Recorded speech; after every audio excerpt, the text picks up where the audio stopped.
Hi friends, तो I hope आपको ये क्लियर होगा कि हमने लास्ट लेक्चर में पढ़ा था कि कोटलिन की बेसिक फ्लोज के बेसिक के अंडरस्टैंडिंग की थी कि फ्लोज में फ्लो बिल्डर्स क्या होता है, कोल्ड स्ट्रीम हॉट स्ट्रीम्स क्या होते हैं और इसको कैसे कैंसिलेशन किया जाता है या इसको कैसे कैंसिल किया जाता है। उसके अलावा हमने पढ़ा था कि प्रोड्यूसर कंज्यूमर प्रॉब्लम कैसे सोल्व कर सकता है हमारा स्ट्रीम्स, फ्लोज को कैसे कलेक्ट और एमिट किया जाता है। अगर आपने नहीं देखा है तो आप उस लेक्चर को देख लो, पार्ट 2 को, तो आपको एक क्लियर अंडरस्टैंडिंग हो जाएगी कि फ्लोज में कैसे एमिट करते हैं, कैसे कलेक्ट करते हैं। तो इस वीडियो की ओर नेक्स्ट बढ़ते हैं। तो इस वीडियो में हम लोग बात करने वाले हैं बेसिकली कोटलिन फ्लोज के ऑपरेटर्स के बारे में कि कोटलिन में ऑपरेटर क्या क्या। तो यहाँ पे हमने पहले लास्ट वीडियो में देखा था कि हमारा जो प्रोड्यूसर है वो एक लिस्ट को जो है प्रोड्यूस कर रहा है वन बाय वन करके एक एक सेकंड के बाद में, और उसके बाद जो हमारा कंज्यूमर है या जो कलेक्ट है हमारा, वो इसको कंज्यूम कर रहा था वन बाय वन करके। तो अभी चलते हैं नेक्स्ट कि कैसे इसको यूज करना है और कैसे इसको काम में लेना है। आई होप वो सब आपको क्लियर होगा। तो अभी बढ़ते हैं नेक्स्ट।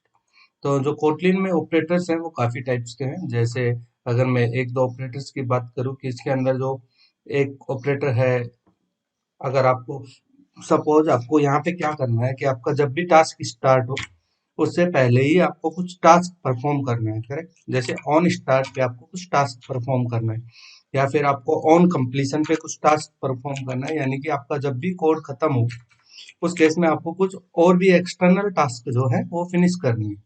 तो उसके लिए आप ऑन कंप्लीशन यूज कर सकते हो, या फिर आपको कोई भी जो वैल्यू है उसको एमिट करने से पहले आपको कुछ टास्क परफॉर्म करना हो, उस केस में आप ये ऑन ईच का यूज कर सकते हैं। तो बेसिकली मैं इनके अंदर एक एक कमेंट डाल देता हूँ तो आपको क्लियर आउट हो जाए कि हम लोग कैसे इसको यूज करने वाले हैं। तो ये इनके अंदर मैंने कमेंट डाल दिए ताकि अब यहाँ पे आप चेक कर सकते हैं कि ये ऑन स्टार्ट पे होगा, ये ऑन कंप्लीशन पे होगा, ये ऑन ईच पे होगा। यानी कि ऑन ईच का मतलब है कि जब भी हमारी वैल्यू जो कलेक्ट होने वाली है वो वैल्यू कि जब कलेक्ट होने से पहले कौन सी वैल्यू थी। ठीक है, तो मैं इसको अगर रन करके दिखाऊं तो आप यहाँ पे चेक कर पाएंगे इजीली कि आपकी जो वैल्यूज हैं वो कितने आसान तरीके से यहाँ पे प्रोड्यूस हो रही हैं। जैसे सबसे पहले ऑन स्टार्ट होगा कि जब भी कोई टास्क परफॉर्म करनी है तो सबसे पहले ऑन स्टार्ट की टास्क परफॉर्म होगी। फिर उसके बाद on each about to emit आए कि कौन सी वैल्यू को हम लोग कंज्यूम करने वाले हैं, उसके बाद में हमने फाइनली उस वैल्यू को कंज्यूम कर लिया। सेम प्रोसेस चला, पहले कौन सी वैल्यू को कंज्यूम करना था, फिर सेकंड वैल्यू को कंज्यूम कर लिया, लास्ट जैसे हमारा टास्क फिनिश्ड हो जाता है तो हमारा ऑन कंप्लीशन कॉल हो जाता है। ठीक है, तो आई होप ये आपको क्लियर होगा। नहीं है तो एक बार मैं रिवाइज करा देता हूँ कि जब भी हमको फ्लोज के अंदर है हमको बहुत सारे ऑपरेटर्स मिलते हैं या बहुत सारी वैल्यू इवेंट्स होते हैं जो हम इनको पिकअप कर सकते हैं। जैसे पहला इवेंट है कि हमारा ऑन स्टार्ट, कि हमारा जो ऑन स्टार्ट है, तो इसके अंदर हमने क्या किया कि ऑन स्टार्ट जब भी हमारी कोई भी टास्क परफॉर्म हो उससे पहले हमें कुछ करना हो तो उसके उसको बोलते हैं ऑन स्टार्ट। उसके बाद आता है ऑन कंप्लीशन, जब भी हमारी टास्क फिनिश हो उस केस में हमें क्या करना है या उसके बाद में हमें क्या करना है। या फिर उसके अलावा है कि हमारी जो भी परफॉर्मेंस, जो भी हमारा कोड है वो परफॉर्म हो रहा है उससे पहले क्या करना है, अबाउट टू इमिट, यानी कि हमारा जो कलेक्ट होना है उससे पहले कुछ करना हो या मॉडिफाई करना हो सपोज दैट, तो यहाँ पे ये इसका यूज किया जाता है। ठीक है, तो अगर एक सबसे बड़ा नोट यहाँ पे ये है, सबसे मेन पॉइंट है कि यहाँ पे हम ऑन स्टार्ट के अंदर भी कुछ वैल्यूज को इमिट कर सकते हैं एक्सटर्नली, कि हमारे को जैसे मैं यहाँ पे इमिट करके दिखाऊं कि मैं क्या है इमिट कर दिया यहाँ से -1 को, और ऑन कंप्लीशन पे मैं इमिट कर देता हूँ -6, सॉरी वैल्यू 6 को। तो यहाँ पे आप देख पाएंगे कि हमारे जो कलेक्शन, जो हमारा प्रोड्यूसर है उसमें -1 और 6 नहीं है, लेकिन सबसे पहले हमारी वैल्यू इमिट होगी 1 और सबसे लास्ट में वैल्यू होगी इमिट 6। ठीक है, इसको भी रन करके दिखा देता हूँ तो आपको ज्यादा क्लियर हो जाएगा कि ये कैसे काम कर रहा है। तो यहाँ पे देखो, पहले सबसे पहले आया कि अबाउट टू इमिट -1, सबसे पहले वो -1 को इमिट करा, फिर उसने ऑन स्टार्ट को कॉल किया, फिर वो अबाउट 1 को 2 को 3 को, जैसे ही सब 5 तक फिनिश हो गया फिर उसने 6 को भी इमिट किया, उसके बाद वो उसका कंप्लीट हो गया। तो बेसिकली हमारे एंड्रॉइड ऐप में बहुत सारे ऐसे टास्क हो सकते हैं कि हमको इस टास्क को करने से पहले ये टास्क परफॉर्म करना है, और ऑन कंप्लीशन जैसे ही खत्म हो जाएगा तो हम लोग क्या है हमारे रिसोर्सेज को फ्री वगैरह कर देंगे, उसके लिए ऑन कंप्लीशन का यूज कर सकते हैं। ठीक है, तो नेक्स्ट बढ़ते हैं कि इसके अंदर जो और भी फंक्शंस होते हैं, जैसे इसके अंदर टर्मिनल और नॉन टर्मिनल ऑपरेटर्स होते हैं, तो उनके बारे में भी समझते हैं। तो एक चीज क्लियर है कि जब भी टर्मिनल ऑपरेटर होगा, तो यहाँ पे अगर मैं कलेक्ट पेज जाता हूँ तो terminal operator always suspend function या सस्पेंड कीवर्ड को जो है अपने फंक्शन के आगे रखेगा। तो जितने भी टर्मिनल ऑपरेटर्स हैं वो सारे के सारे सस्पेंड फंक्शन को अपने आगे रखेंगे। तो यहाँ पे अगर मैं और आपको थोड़ा सा एक्सप्लेन करूँ कि इसके अंदर और भी होते हैं, जैसे मैप मैप होता है, फिल्टर होता है। तो अगर मैं मैप को एग्जीक्यूट करूँ यहाँ पे, तो अगर मैं इसी को एक एग्जांपल लेके समझते हैं कि माना कि मेरे पास जो भी वैल्यू है उसको मैं क्या है मल्टीप्लाई कर दूंगा 2 से, ठीक है। तो या 3 से मल्टीप्लाई या 2 से कर देता हूँ। तो यहाँ पे आप देख रहे हैं कि जो मेरा इट है वो इंटीजर टाइप का, इसलिए मैंने उसको मल्टीप्लाई कर दिया कि मेरी जो लिस्ट है उसमें जो भी वैल्यू आएगी उसको मैं मल्टीप्लाई कर दूं। उसके बाद मुझे फिल्टर भी करना है कि जो मेरी वैल्यू आ रही है उससे मेरे को डेटा फिल्टर करना है। तो मैंने क्या कहा कि जो भी मेरा इट है अगर वो ग्रेटर देन या लेस देन 8 हो तभी वो मेरी वैल्यू में एमिट हो, अदरवाइज वो एमिट ही नहीं हो। करेक्ट। तो यहाँ पे आप देख सकते हैं कि मैंने क्या किया कि मैंने कहा कि मैंने इसमें एक मैप कर दिया। मैप को अगर आप चेक करो तो यहाँ पे आपको देखने को मिल जाएगा कि ये सस्पेंड फंक्शन नहीं है, यानी कि ये टर्मिनल ऑपरेटर नहीं है। करेक्ट।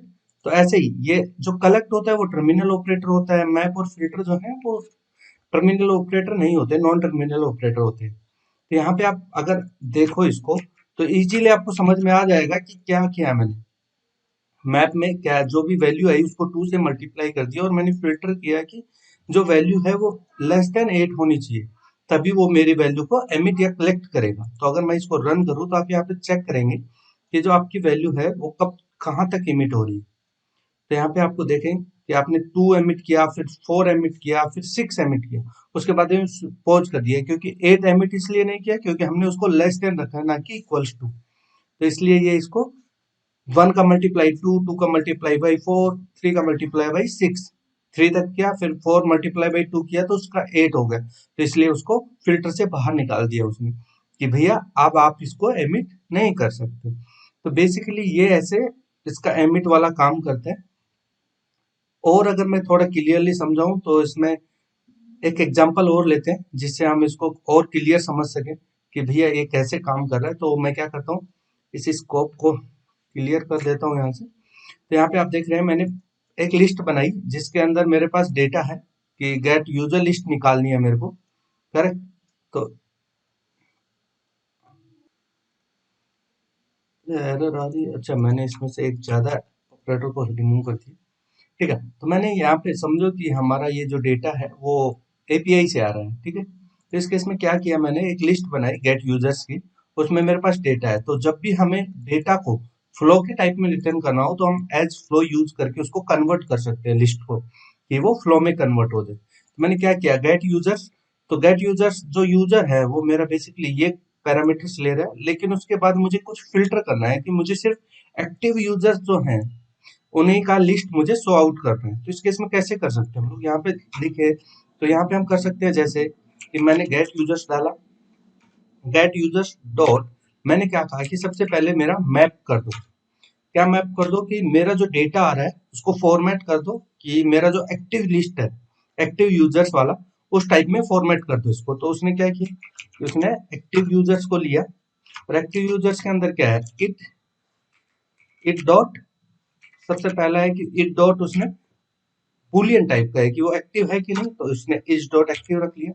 दूसरा क्या है कि उसे इट डॉट नेम था। अब उसको नेम जो है वो नो, अभी तो यहाँ पे आप देख रहे हैं जो नेम है वो स्मॉल कैरेक्टर्स में, बट उसको ऐसा नहीं, उसको यूआई में दिखाने के लिए उसको कैपिटल नेम्स चाहिए, मतलब कैपिटल्स में नेम चाहिए यूजर का।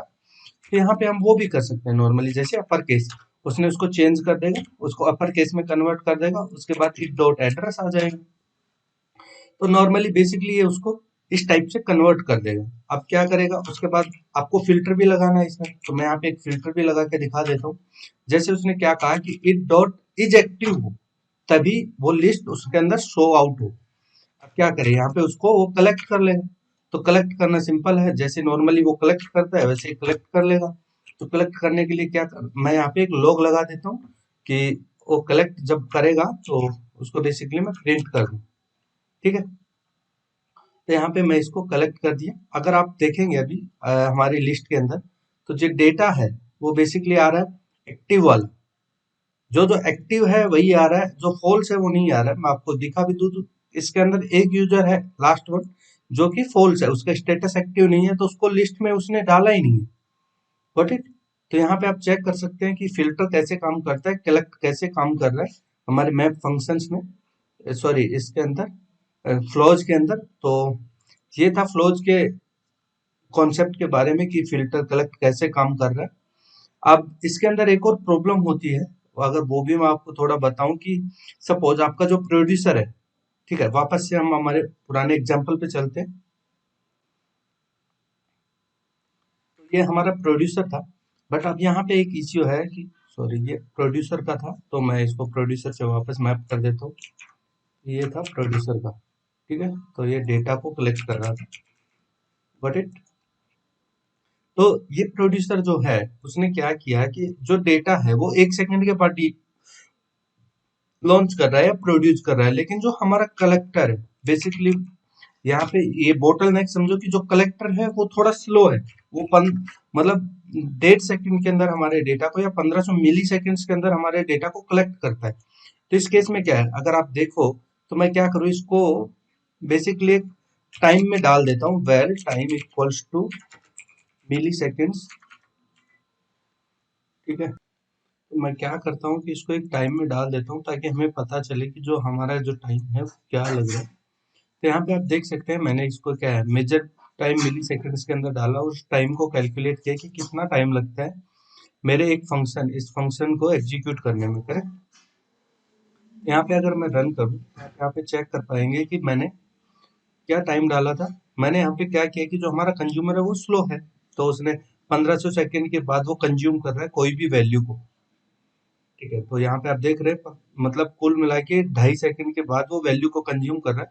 तो टोटल 5 वैल्यू थी, तो ऑलमोस्ट कितना 12 2.5 इंटू 5, तो ऑलमोस्ट 12 सेकंड के आसपास जा रहा है, जो कि करेक्ट है कि उसको जाना ही था उतना। तो ये इतनी वैल्यू को कंज्यूम करने के लिए उसको इतना टाइम लगा। लेकिन एक इसके अंदर एक चीज और होती है जो है बफर। करेक्ट? तो अगर आप यहाँ पे देखें तो हम आपको यहाँ पे बफर भी रख सकते हैं। तो अगर मैं यहाँ पे बफर ले लूं तो बफर क्या काम करता है वो भी एक बार मैं आपको थोड़ा सा इंट्रोड्यूस करा दूं। बफर के अंदर हमें सबसे मेन पार्ट होता है कैपेसिटी डिफाइन करना, और इसका कोई रूल नहीं है कि हम कैसे इसके अंदर कैपेसिटी डिफाइन करें, कितनी डिफाइन करें। ये हम पे डिपेंड करता है कि हमारी क्या रिक्वायरमेंट है, कितना बेसिकली हम इसके अंदर जो कैपेसिटी है वो डिफाइन करें। तो अभी आप देख रहे हैं कि जो हमारे को टाइम लगा था इसको करने में वो था 1200 सेकंड का। करेक्ट? या 12 मिली सेकेंड 12 सेकेंड्स। लेकिन अगर आप यहाँ बफर डिफाइन कर देते हो तो आपका जो टाइम है वो कुछ फास्ट हो जाएगा, या आपका जो कोड है वो कुछ और फास्टर काम करेगा, क्योंकि आप क्या कर रहे हो कि इसके अंदर आप क्या कर रहे हो कि जो आपका प्रोड्यूसर है वो आपके वैल्यू को प्रोड्यूस करे जा रहा है, बट आप जो क्या है उस वैल्यू को होल्ड कर देते हो। क्या एक 3 वैल्यू यानी कि प्रोड्यूसर की 3 क्वांटिटी तक आप उसकी वैल्यू को एक बफर में डाल दिए कि प्रोड्यूसर आप प्रोड्यूसर जो है वो प्रोड्यूस करता रहेगा, आप उसकी क्वांटिटी को एक बफर पे रख दिए, जब भी आपका कलेक्टर था वो बफर से उस वैल्यू को पिकअप करता जाएगा। तो जो प्रोड्यूसर है वो फास्टर हो जाएगा इस केस में। तो ये जो बोटल नेक है उसको इसमें ऐसे भी हैंडल किया गया है कि बफर के थ्रू आप उसको हैंडल कर सकते हैं कि कलेक्टर के साइड पे अगर बोटल नेक है तो उसको आप ऐसे हैंडल कर लो कि आप उसको बफर में डाल दो, या अगर आपके पास प्रोड्यूसर का साइड पे वो है बोटल नेक तो आप उसको भी बोटल नेक है तो उसको भी आप बफर से कंट्रोल कर सकते हो। या तो मिलते हैं नेक्स्ट वीडियो में। नेक्स्ट वीडियो में हम लोग बात करने वाले हैं कि कोटलिन के अंदर कॉन्टेक्स्ट को कैसे पास करते हैं, फ्लो ऑन इसको कैसे यूज किया जाता है, या तो फ्लो ऑन और कैचेज के बारे में बात करेंगे। तो मिलते हैं नेक्स्ट वीडियो में।